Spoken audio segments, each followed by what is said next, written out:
Repco Home Finance, your dream home awaiting you. இவங்க சொல்லக்கூடிய இந்த அமெண்ட்மெண்ட் பண்ணாங்க, திருத்தத்தை பண்ணாங்க அப்படின்னோம்னா, இந்திய ஒன்றிய அரசு யார் பெரும்பான்மையில் இருக்காங்களோ பார்லிமெண்ட்ல அவங்க நிர்ணயிக்கலாம். அப்ப தேர்தல் நடத்தலாம், நடத்தாமலும் போகலாமா? There you are. ரொம்ப கரெக்டா வந்தீங்க அந்த இடத்துல. அடிக்கடி தேர்தல் நடத்துறதை பத்தி யாரு கவலைப்படுவான்னா, தேர்தல்ல தொடர்ந்து ஜெயிக்க முடியாதுன்றவன் கவலைப்படுவான், அதிகாரத்தை தக்க வச்சுக்கணுன்றது கவலைப்படுவான், மக்கள் கிட்ட தான் அதிகாரம் இருக்குன்றதை எதிர்க்கிறவன் தான் கவலைப்படுவான். அப்போ இந்த நாட்டில் தேர்தல் வந்துட்டு எப்போதும் மக்கள் மனதில் ஒரு விடயமா இருக்குன்றதெல்லாம் பொய், வடிகட்டிடம் பொய். எதுக்கு இதை செய்யறாங்க? இப்போது புதிய அறிமுகம் ஆச்சி ஹோட்டல் சாம்பார் 50 கிராம் ரூபாய் 20 மட்டுமே. இப்போ மராட்டியத்துல முந்த நாள் பாத்தீங்கன்னா பல்லாயிரக்கணக்கான மக்கள் வந்துட்டு இவிஎம் பாட கட்டி தூக்கி எடுத்துட்டு போட்டு கொளுத்துனாங்க. முதல் முறையா ஒரு பெரிய ப்ரொட்டஸ்ட் இந்த மாதிரி நடந்திருக்கு மராட்டியத்துல. தேர்தல் முடிஞ்சு 230 தொகுதியில பாஜக கூட்டணி ஜெயிச்சு வந்துருக்கு. இப்ப நீங்க சொல்றது பார்க்கும்போது இந்தியா வந்து ஒரு சர்வாதிகாரத்தை நோக்கி போகுதா? எதிர்கட்சிகள் சொல்ற மாதிரி சர்வாதிகாரத்தை நோக்கி போறதுதான் இந்த ஒன் இந்தியா ஒன் லைன். ஆமா ஆமா ஆமா அதேதான். ஆனா ஜனநாயக வழியில போகுது. இந்த ஒரே நாடு ஒரே தேர்தலில் வந்து இந்த சர்வாதிகாரம் நோக்கி போகிற மாதிரியான சட்டங்கள் வந்து நேரடியாவே இருக்கா இல்ல மறைமுகமா இருக்கா? மறைமுகமா தான். இப்ப இன்டைரக்ட் எமர்ஜென்சி ஆயிடுது. அவ்வளவுதான்.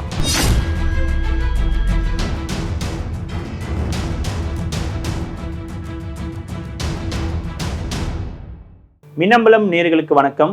நான் விஷால் பொலிவர். இன்றைய சிறப்பு விருந்தினர் மூத்த பத்திரிகையாளர் ஐயநாதன் அவர்கள். வணக்கம் சார். வணக்கம். இன்றைக்கு நாடாளுமன்றத்தில் ஒரே நாடு ஒரே தேர்தல் மசோதாவை சட்டத்துறை அமைச்சர் அர்ஜுன் ராம் மேக்வால் அவர்கள் இன்ட்ரடியூஸ் பண்ணியிருக்காரு. பல்வேறு விதமான விவாதங்கள் வந்து நாடாளுமன்றத்தில் நடைபெற்றது சார். எதிர்கட்சிகள் சொல்ற குற்றச்சாட்டுகள் என்னன்னா, இந்த சட்டம்ன்றது ரொம்ப ஆபத்தான சட்டம், இந்த சட்டம் கொண்டு வந்தா இந்தியாவினோட கூட்டாட்சிக்கு ஆபத்து வரும் அப்படின்னு சொல்லி கனிமொழி அவர்கள் குறிப்பிட்டிருந்தாங்க.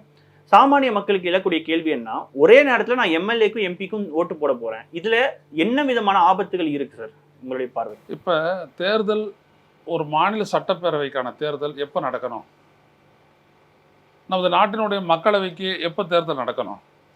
அதில் கான்ஸ்டிடியூஷன் வந்துட்டு 82 ஆர்டிகல் 82 என்ன சொல்லுதுன்னா, ஒரு நாடாளுமன்றம் அமைக்கப்பட்ட பிறகு அதனுடைய பதவிக்காலம் 5 ஆண்டுகள்னு சொல்லுது. சட்டப்பேரவை அது அமைக்கப்பட்ட பிறகு அதனுடைய பதவிக்காலம் 5 ஆண்டுகள்னு சொல்லுது.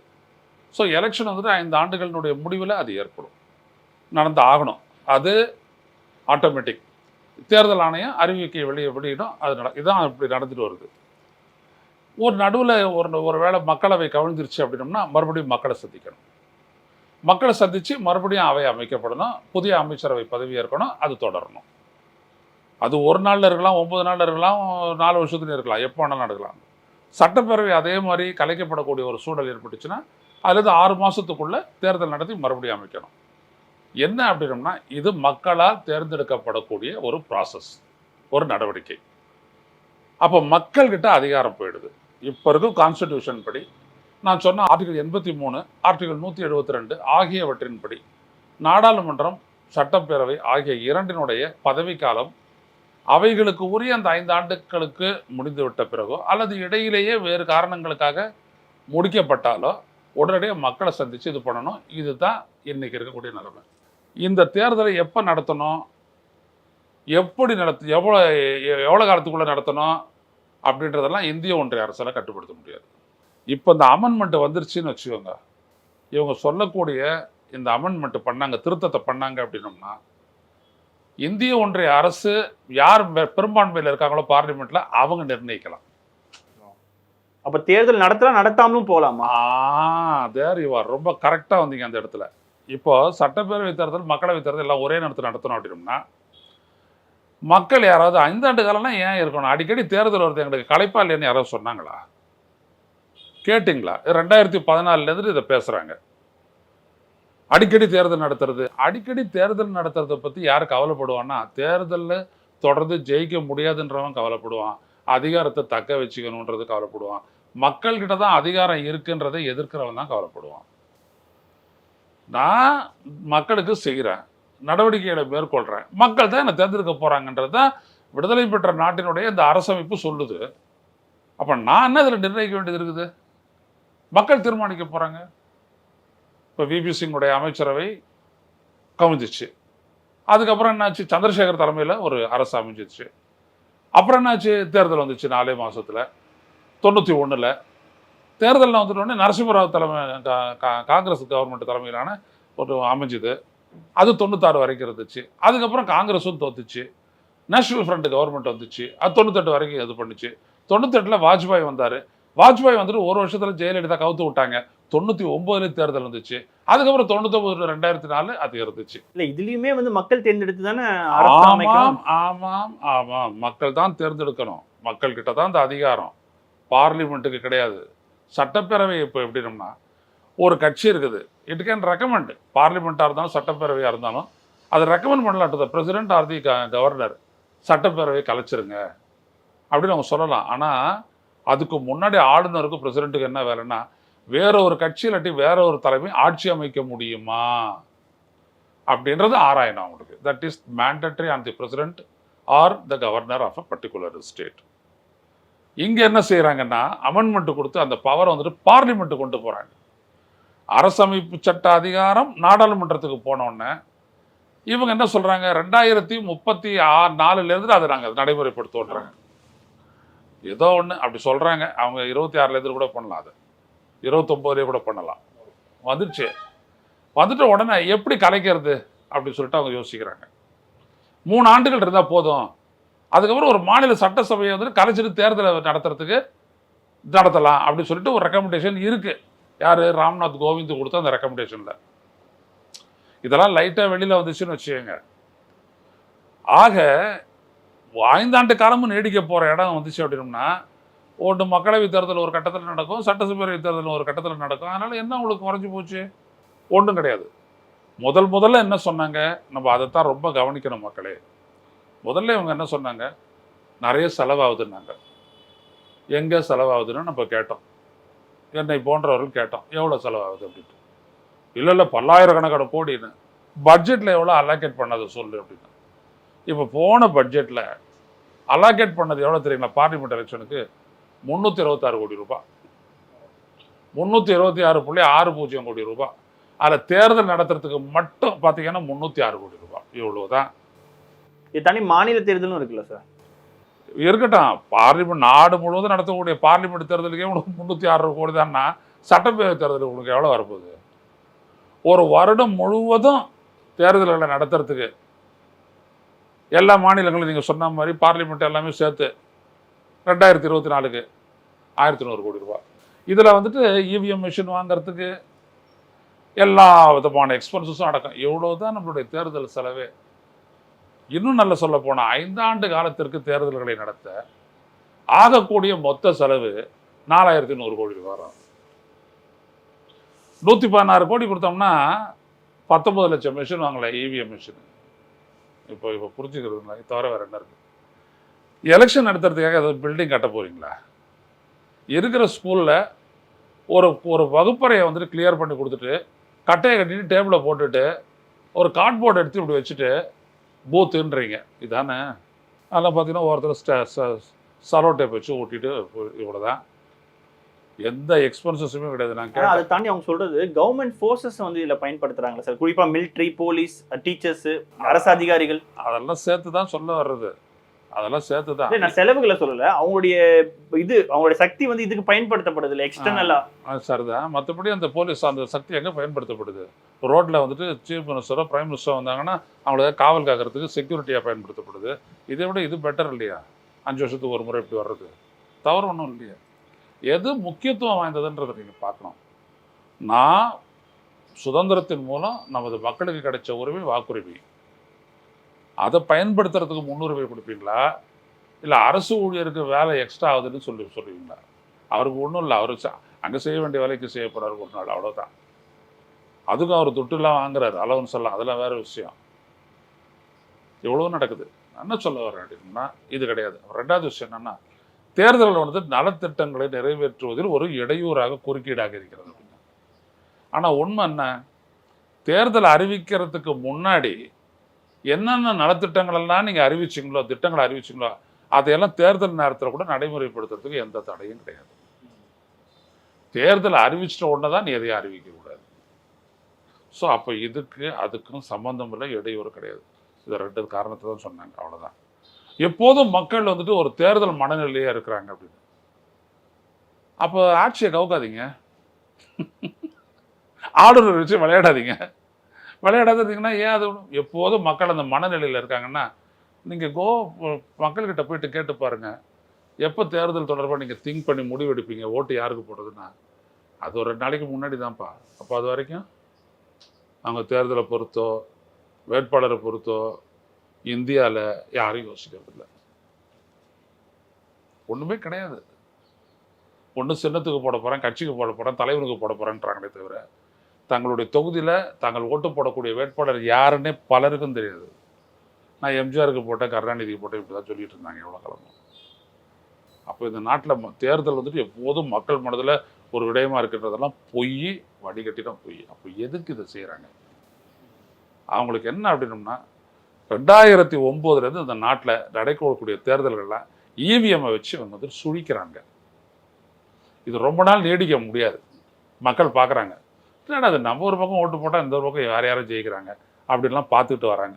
இப்போ மராட்டியத்தில் முந்தின நாள் பார்த்தீங்கன்னா பல்லாயிரக்கணக்கான மக்கள் வந்துட்டு இவிஎம்மை பாட கட்டி தூக்கி எடுத்துகிட்டு போட்டு கொளுத்துனாங்க. முதல் முறையாக ஒரு பெரிய ப்ரொட்டஸ்ட்டு இந்த மாதிரி நடந்துருக்குது மராட்டியத்தில். தேர்தல் முடிஞ்சு 230 தொகுதியில் பாஜக ஜெயிச்சு, பாஜக கூட்டணி ஜெயிச்சு வந்துருக்குது. ஏன் அந்த நிலைக்கு தள்ளப்பட்டாங்க? 5 மாதத்துக்கு முன்னாடி அங்கே நடந்த மக்களவை தேர்தலில் 47 சீட்டில் 30 சீட்டை பாரதிய ஜனதா தோத்துச்சு கூட்டணி. மிச்சத்தை ஒரு மக்களவை தொகுதியும் இப்போ தேர்தல் நடத்துகிறாங்க, அதுலேயும் பார்த்தீங்கன்னா காங்கிரஸ் தான் ஜெயிச்சுது. ஆனால் இப்போ அசம்பிளி தேர்தல் நடக்கும்போது பார்த்தீங்க அப்படின்னோம்னா அவங்க 230 இடத்துல ஜெயிக்கிறாங்க. மக்களுக்குள்ள ஒரே குழப்பம், இது எப்படிடா நடக்குது, யார் போட்டது, என்ன போட்டது அப்படின்ட்டு. ஊடகங்கள் மாதிரி நம்மளை ஏமாற்றக்கூடிய வேலையை மக்கள் செஞ்சுக்க மாட்டாங்க. நாம் யாருக்கு ஓட்டு போட்டோம், எப்படி போட்டாங்க, எப்படி இது நடந்துச்சுன்னு. அதுதான் அந்த ப்ரொட்டஸ்ட்டு. வெளியில் வந்து இவிஎம் மிஷினை வேணாம் அப்படின்னு சொல்லிட்டு அந்த ப்ரொட்டஸ்ட் வந்துட்டு போச்சு. நான் வேணா அந்த உங்களுக்கு அந்த வீடியோ லிங்கை நான் உங்களுக்கு அனுப்பி வைக்கிறேன், பாருங்கள். இதுதான் நடக்குது. இதை ரொம்ப நாள் நீட்டிக்க முடியாதுன்றதுக்காக ஒரு வழியாக 29 எல்லா தேர்தலும் நடத்தி முடிச்சுட்டு அதுக்கப்புறம் தேர்தல் நடத்தணுன்ற ஒரு கோரிக்கை வந்ததுன்னா என்ன சொல்லலாம் அப்படின்னோம்னா, பார்லிமெண்ட்டில் பிரதமர் உட்காந்துக்கிட்டு இல்லை நாட்டில் வந்துட்டு வளர்ச்சி பெரிய சவால் பொருளாதாரத்துக்கெல்லாம் இருக்குது, இப்போல்லாம் தேர்தல் நடத்திட்டு இருக்கக்கூடிய நேரம் இல்லை அப்படின்னு சொல்லிட்டு உள்ளாட்சி தேர்தல் தள்ளி போடுவாங்கல்ல, அந்த மாதிரி தள்ளி போட்டுடுறது. இவ்வளோதான். இதில் பிரசிடென்ட் தலையிட முடியாது, தேர்தல் ஆணையம். அப்போ தேர்தல் ஆணையம்ன்றது என்ன பாடி அப்படின்னோம்னா அரசு துறையாகிடும். இப்போ அது வந்துட்டு ஒரு இன்ஸ்டிடியூஷன், அண்ட் இண்டிபெண்டன்ட் இன்ஸ்டிடியூஷன், ஒரு சுதந்திர அமைப்பாக இருக்கிறது. அதுக்கப்புறம் வந்துட்டு அது சப்வர்டட் இன்ஸ்டிடியூஷன் ஆகி ஒரு துறை ஆகிடும். எலெக்ஷன் கமிஷன்றது மாறிட்டு எலெக்ஷன் டிபார்ட்மெண்ட் ஆகிடும். இப்போ நீங்கள் சொல்றது பார்க்கும்போது இந்தியா வந்து ஒரு சர்வாதிகாரத்தை நோக்கி போகுதா? எதிர்கட்சிகள் சொல்ற மாதிரி சர்வாதிகாரத்தை நோக்கி போகிறது தான் இந்த ஒன் இந்தியா ஒன் எலெக்ஷன். ஆமாம் ஆமாம் ஆமாம், அதே தான். ஆனால் ஜனநாயக வழியில் போகுது. ஜனநாயகன்றது மாதிரி காட்டிட்டு அந்த வழியில் கொண்டு போகிறாங்க. என்ன இதனால் யாருக்கு அட்வான்டேஜ்? கார் உள்ள வரையும் கடல் நீர் உள்ள வரையும் யாரும் இந்த நாட்டில் உலகத்தில் உயிரோடு இருக்க போகிறதில்ல. இப்போ ஏன் மோடி முயற்சிக்கிறாரு, ஏன் முயற்சிக்கிறாங்க அப்படின்னோம்னா, மோடியையும் தாண்டியது இந்த பிளான். அவங்களுக்கு என்ன தேவை அப்படின்னோம்னா, இந்தியாவை போன்ற இயற்கை வளங்கள் நிரம்பிய ஒரு நாடு, இந்தியாவை போல மனித வளம் அதிகமாக உள்ள ஒரு நாடு, அறிவுளம் உள்ள நாடு கட்டுப்படுத்தணுன்ற இந்த நாட்டில் கார்பரேட், இது உலகம் ஃபுல்லாக இருக்கக்கூடிய கார்பரேட் நினைக்கிறான். அப்படி கட்டுப்படுத்துறது அப்படின்றது என்னன்னா கொள்கை வகுப்பு. இப்போ தொட்டதுக்கெல்லாம் என்னன்னா தேர்தல் வந்துட்டு ஒரு வடிகால் ஆயிடுது. புரியுதுங்களா? இப்போ ரோடு போடலையா, இப்போ 26 இவர் சந்திக்க போறாரு ஸ்டாலின். எல்லாம் இந்த மழை தண்ணி என்னாச்சு, மழை நீர் வடிகால், இதுதான் பிரச்சனையாக போகுது. ஸோ இவர் விரும்ப மாட்டார். நீங்கள் எதோ இவர் எதிர்த்து பேசுறாரு அதெல்லாம் கிடையாது, இவங்களும் விரும்ப மாட்டாங்க. இப்போ காங்கிரஸ் கட்சியாக தானே இவருடைய முடிவு வேற. இவங்க அப்பா செஞ்சார் இல்லையா, யார், கலைஞர் கருணாநிதி, ஒரே நாடு ஒரே தேர்தல் நல்லதுக்கு தான் அப்படின்னு அவரையும் சொன்னார். அவருக்கு தெரியும் எங்கே இவங்க எடுத்து போய் வைக்கிறானுங்க, தேர்தல் நடக்கலைன்னா நம்ம கூட்டணி தானே, நம்ம பாட்டுக்கு ஜாலியாக இருக்கலாம், அப்படிதான். ஸோ அப்போ நாட்டு பொருளாதார ரீதியாக சுரண்டுவதற்கு தேர்தல் இல்லாத ஒரு நிலையை ஏற்படுத்த வேண்டும் என்று நினைக்கிறார்கள். இன்னொன்று, ஏற்கனவே இந்தியாவோட பொருளாதார கொள்கையே இந்த கார்பரேட்டுக்கு நலனோட 91 இருந்துட்டு என்னைக்கு மன்மோகன் சிங் இந்த நாட்டினுடைய ஃபினான்ஸ் மினிஸ்டராக வந்து இந்தியாவை வந்துட்டு ஒரு சந்தை பொருளாதாரம் மாத்தினாரோ அன்னிலிருந்து இதான் நடக்குது. இப்ப இந்த ஒரே நாடு ஒரே தேர்தல்ல வந்து ஆமா, இந்த சர்வாதிகாரம் நோக்கி போகிற மாதிரியான சட்டங்கள் வந்து நேரடியாவே இருக்கா இல்ல மறைமுகமா இருக்கா? மறைமுகமா தான். நீங்க ஒரு தடவை ஓட்டு போட்டுட்டு அடுத்தபடியே ஓட்டு காட்டிட்டு போய் எலெக்ஷனே நடக்காது. அவ்வளவுதான் சர்வாதிகாரம். சர்வாதிகாரம்னாங்க உங்களை அடக்குமுறையில் இல்லை, நம்மள காலி பண்ணுவாங்க. இப்போ நீங்கள் இப்போ நம்ம வீடியோ ஒன்று எடுக்கிறீங்க இல்லைங்களா, ஒரே நாடு ஒரே தேர்தல் வந்ததுக்கப்புறம் இந்த வீடியோ எடுத்துகிட்டு போயிட்டு நீங்கள் போயிட்டு சாஸ்திரி பவனில் நின்று இது கொடுக்கணும். 6 நாளைக்கு அப்புறம் அதை ரிலீஸ் பண்ணுவாங்க. ஓகே அதை வெளியிடலான்னு. வெளியிடாததுக்கு என்னங்க சொல்லுவீங்கன்னா, எதுவும் சொல்ல மாட்டோம், உங்கள்கிட்ட அந்த வீடியோ மறுபடியும் வரலான்னு அது வெளியிடக்கூடாதுன்னு அர்த்தம்னு சொல்லுவாங்க. அப்போ நீங்கள் என்ன பண்ணுவீங்க? அப்போ இன்டைரக்ட் எமர்ஜென்சி ஆயிடுது. அவ்வளோதான். கருத்து சுதந்திரம் இருக்காது, வாழ்க்கை சுதந்திரம் இருக்காது, எந்த திட்டங்களையும் எதிர்த்து நீ பேச முடியாது. இப்போவே மோடி 2020 ஒரு என்விரான்மெண்டல் இம்பேக்ட் ஏதோ ஒன்று அறிவிக்கை ஒன்று பண்ணார். நான் என்கிட்ட எல்லாமே போட்டு பைண்ட் பண்ணி வச்சுருக்கிறேன். அதில் நீங்கள் பார்த்தீங்கன்னா ஒரு இண்டஸ்ட்ரி வர்றதுனால சுற்றுச்சூழல் பாதிக்கப்படுதுன்னு ஒரு தனி மனிதன் சொல்லக்கூடாது. இன்னும் உனக்கு என்ன யோக்கியதை இருக்குது? அப்போ யார்டா சொல்லுவாங்க? எந்த இண்டஸ்ட்ரி வந்து போடுறான்னு அவன் சொல்லுவானா, நான் இண்டஸ்ட்ரியை போட்டேன் அதனால இந்த இம்பேக்ட் ஏற்படும் அவர் சொல்லுவாரான். என்னடா இது? ஒரு இடத்துல ஒரு இண்டஸ்ட்ரி வருதுன்னா அதனால சுற்றுச்சூழல் எப்படி பாதிக்கப்படுதுன்னு பாதிக்கப்பட்டவன் சொல்லக்கூடாது அப்படின்ற ஒன்று இப்பவே போடுறாரு மோடி. அப்படின்னோம்னா ஒரே நாடு ஒரு தேர்தல் வந்துச்சுன்னா உங்களுக்கு என்ன இருக்குன்னு பாருங்க. ஆனா சார் நீங்க சொல்ற விஷயம் இந்தியாவினுடைய அடிப்படையே கேள்விக்குறியாக்கும் பொழுது நீதிமன்றங்கள் கேள்வி கேட்காதா? நீதிமன்றம் சட்டத்துக்கு உட்பட்டதான நீதிமன்றம். சில நேரங்கள்ல எத்தனையோ விஷயங்கள் ஸ்கிராப் பண்ணிருக்காங்களே. இல்ல அதான் 143 அரசியல் சட்டப்பிரிவு அது கொடுக்குது. ஏன் அப்ப தேர்தல் EVM மிஷின் தொடர்பா வந்துட்டு விவிபேட்டை எண்ணக்கூடாதுன்னு சொன்னது எது? இல்ல அந்த விஷயம் வேற சார். ஆனா இது வந்து பாத்தீங்கன்னா இந்தியாவோட டெமோக்ரஸியே கேள்விக்குறி ஆக்குறது இல்லையா? ஒரு இடத்துல தான் கேள்விக்குறி ஆகிட்டே இருக்குது. அதான் நான் சொல்ல வரேன், கேள்விக்குறியாக தான் ஆகிட்டு வருது ஒரு நாளும். நம்ம ஓங்கி கத்துறதுனால இப்போ வந்துட்டு 240 குறைஞ்சதுனால இப்போ ஓட்டுக்கு விட்டாங்க. இப்போ இது கூட அதுவும் EVM மிஷின் விட்டுருக்கான். அவன் உசாரா எங்கேயும் நல்லா இருக்குது, நாட்டில் நல்லா நடக்கட்டும். அப்போ நம்ம எழுப்புற கேள்விக்கு தேர்தல் ஆணையம் பதில் சொல்லலை EVM தொடர்பா. ஏன் சொல்லலை? இன்னொரு ஆபத்து மாநிலங்களை ஒழிக்கிறது. எல்லாமே பார்லிமெண்ட்டுக்கு கொண்டு போறாங்க. மோடி வந்துட்டு உடனே பார்த்தீங்கன்னா எல்லா விதமான சட்டம் இயற்றக்கூடிய அதிகாரத்தை எல்லாத்தையும் அப்படியே மாற்றிக்கிட்டே போகிறாங்க. ஆக்சுவலாக விவசாயத்தை பொறுத்த வரைக்கும் இந்திய ஒன்றிய அரசு சட்டம் இயற்றவே கூடாது. அந்த அதிகாரம் மாநில பட்டியலில் இருக்கு. ஆக மாநிலங்களே காலிப்பட்டுருது. ஆனால் ஏற்கனவே அப்புறம் உள்ளாட்சின்னு ஒன்று இருக்கு இல்லைங்களா, இந்த உள்ளாட்சியை பற்றி கவலை இல்லை. அவன் நேராக கலெக்டரை வச்சு ஆள்றது. இதானே வெள்ளைக்காரன் செஞ்சான். ஒன்று கலெக்டரு, அடுத்தபடியாக கவர்னரு, அதுக்கப்புறம் மிட்டா மிராசு. என்ன அர்த்தம்? எதை பற்றி காந்தி பயந்தாரோ, ஜனநாயகத்தை பற்றி நீங்கள் புரிந்து கொள்ளவில்லை என்றால், மக்களை பார்த்து சொன்னார் மகாத்மா காந்தி, ஜனநாயகத்தை பற்றிய விழிப்புணர்வு மக்களிடையே ஏற்படுத்தவில்லை என்றால் எதிர்காலத்தில் இந்த நாடு ஒன்று கார்ப்பரேட் ஜனநாயகமாக இருக்கும், இல்லாட்டி கூண்டாஸ் ஜனநாயகமாக இருக்கும்னு எச்சரிக்கை பண்ணார். ஆனால் சார் ஏற்கனவே இந்தியாவோட நம்ம அதிகாரத்தையும் ஸ்ட்ரக்சரையும் பார்த்தோம்னா மாநில அரசு கலைக்கக்கூடிய அதிகாரங்கள் ஒன்றிய அரசுக்கு இருக்கும் பொழுது என்ன பெரிய வித்தியாசம் இருக்கு? இல்லை, இப்போ 356 பயன்படுத்த முடியாது. ஏன்னா 1998 உச்சநீதிமன்றத்துடைய தீர்ப்பு பொம்மை ஜட்ஜ்மெண்ட்டுக்கு அப்புறம் பண்ண முடியாது. ஆனாலும் பண்ணலாம். இப்போ அது ஒன்றும் that law has not been defend. 356 article இருக்குது. என்ன பண்ண முடியாதுன்னா பார்லிமெண்ட் கேஸ் போட்டோம் அப்படின்னோம்னா ஸ்டே பண்ணிடுவான். ஸ்டே பண்ணிட்டு என்ன பண்ணுவான், ஃப்ளோர் ஆஃப் தி ஹவுஸ் ஒரு கவர்மெண்ட்டுக்கான அதிகாரம் இருக்கா இல்லையானு முடிவெடுக்கணும். உச்சநீதிமன்றம் என்ன சொல்லணும்னா, அந்த ஆக்ட் அந்த ஜட்ஜ்மெண்ட்டை காட்டி 98 பொம்மைக்கு அதில் கொடுத்த ஜட்ஜ்மெண்ட்டை காட்டி நீ ஃப்ளோர் ஆஃப் த ஹவுஸில் தான் முடிவெடுக்கணும், வேறு எங்கேயுமே முடிவெடுக்க முடியாது அப்படின்றான். ஸோ கான்ஸ்டிடியூஷனல் பிரேக் டவுன் அப்படின்றத நீ சொன்னீங்கன்னா ஏற்றுக்க மாட்டான். அப்போ நாடு முழுவதும் கான்ஸ்டியூஷனல் பிரேக் டவுன்னா பார்லிமெண்ட்டை கலைச்சிருவியான்னு கேட்பான். இதுதான் இங்கே. அப்போ இருந்த ஜட்ஜஸ் அப்படி, இப்போ இருக்கிற ஜட்ஜஸ் மாதிரி இல்லை. சாரி டு சே, நான் ஒரு மூத்த குடிமகன், நான் சொல்கிறேன். அப்போ இதுதான் இங்கே ரொம்ப முக்கியம். அதனால் நம்ம நாட்டில் ஜனநாயகம்லாம் இருக்குதுன்னு நினைக்காதீங்க, இருக்கிறதையும் பிடிங்கணும்னு நினைக்கிறாரு மோடி. இல்லை சார், இது தொடர்பாக ஒரு இறுதியான கேள்வி என்னன்னா, இப்போ தற்பொழுதைய மோடி அரசுக்கு பெரும்பான்மை இல்லாத சூழல்ல வந்து இப்போ பார்த்தீங்கன்னா சந்திரபாபு நாயுடுவும் சரி, அதே ஆந்திராவில் இருக்கக்கூடிய எதிர்கட்சியான ஒய்எஸ்ஆர் காங்கிரஸும் சரி, அவங்களும் வந்து ஆதரவு தெரிவிக்கிறாங்க. இப்போ இந்த சட்டம் வந்து நிறைவேறதுக்கான வாய்ப்புகள் இருக்கா? எந்த அளவுக்கான சூழல் இருக்கு சார்? அந்த வாய்ப்பு இல்லாத எப்படிங்க வந்துட்டு இவங்க இதை இன்ட்ரோடியூஸ் பண்றாங்க? அந்த நம்பிக்கையில தான் வந்து கொண்டு வராங்க. ஆமா, இப்போ எதிர்கட்சின்னு இருக்கிறதா சொல்றோமே நம்ம, இவங்கள ஒரு ஒரு திமுகவோ இல்லை மற்ற கட்சியோ அந்த வாக்கெடுப்பு நடத்தும் போது அதுக்கு முன்னாடி வேற ஒரு பிரச்சனையை சொல்லிட்டு வெளியேறினாலும் வெளியேறிடுவாங்க. இல்லை இதனால அவங்களுக்கும் பாதிப்பு இல்லையா மற்ற கட்சிகளுக்குமே? எங்க கார்ப்பரேட்டுக்கு கட்டுப்பட்டது தாங்க இந்திய அரசியல். கார்ப்பரேட் அரசியல், கார்ப்பரேட் சுரண்டலுக்கு நீங்க புரிந்து கொள்ளவில்லை என்றால் கார்ப்பரேட்டு தான் எல்லாத்தையும் இயக்குவான். ஏன்னா அவ்வளோ வளங்கள் இருக்குது, அவ்வளோ புத்திசாலித்தனம் இருக்குது, அவ்வளோ உழைப்பு சக்தி இருக்குது. உலகத்தில் எந்த நாட்டில் எதிர்த்து வெளியேறதுக்காக வெள்ளைக்காரன் அழுவலை, இந்தியா விட்டு வெளியேறும் போது அழுதான். இன்னைக்கும் இங்கிலாந்து நிற்குதுன்னா இந்த நாட்டில் கொள்ளையடிக்கப்பட்டது. டால்ரிம்பிள், வில்லியம் டால்ரிம்பிள் எழுதியிருக்கிற அவ்வளோ பெரிய புத்தகம் இருக்க, நான் ஒன்றும் படிக்கடிக்கலாம் மாட்டேன், எடுத்தாந்து வச்சிருக்கிறேன், வாங்கி வச்சிருக்கிறேன், ஏன்னா காட்டுறதுக்கு தான்.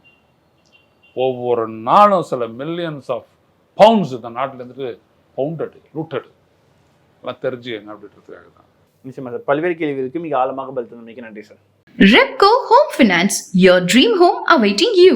இப்போது புதிய அறிமுகம் ஆச்சி ஹோட்டல் சாம்பார் 50 கிராம் ரூபாய் 20 மட்டுமே.